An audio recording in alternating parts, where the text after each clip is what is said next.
Sur le grand mur blanc, le vieux peintre Chang avait tracé 2 longues ondulations, l'une bleue, l'autre jaune et or. Le trait était à la fois simple et puissant, le dépouillement, la sobriété absolue. Une fois la fresque recouverte d'une tenture, la chambre est fermée. Dans le milieu de la nuit, l'empereur qui dort dans la chambre voisine est réveillé par un bruit, par une sorte de grondement. Il vient voir ce qui se passe dans la chambre impériale et là, dans la pénombre, il remarque d'abord la tenture tombée sur le sol, la tenture tombée sous le frémissement des 2 ondulations. Les 2 ondulations qui se transforment en 2 énormes serpents. Des pattes aux griffes acérées apparaissent, des ailes se déploient dans leur dos, leurs têtes deviennent effrayantes, naseaux dilatés, gueules béantes. Dans un ballet infernal, les 2 dragons se mettent à tourner, voler dans la chambre, ils tournent, ils volent devant l'empereur totalement tétanisé.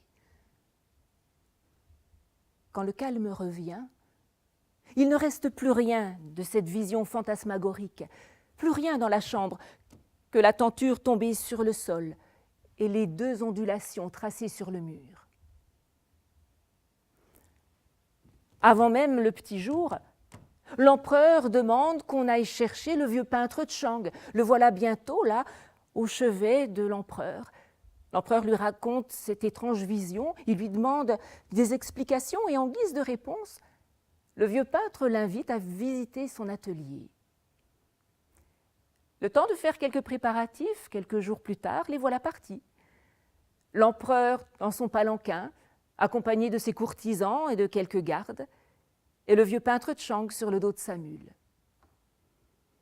Après plusieurs jours de marche à travers la montagne, ils arrivent par un petit sentier devant une grande cavité creusée dans la roche. L'entrée est fermée par une porte de bambou. Seul l'empereur et le vieux peintre Chang rentrent dans cette grotte qui est assez grande. C'est l'atelier de Chang.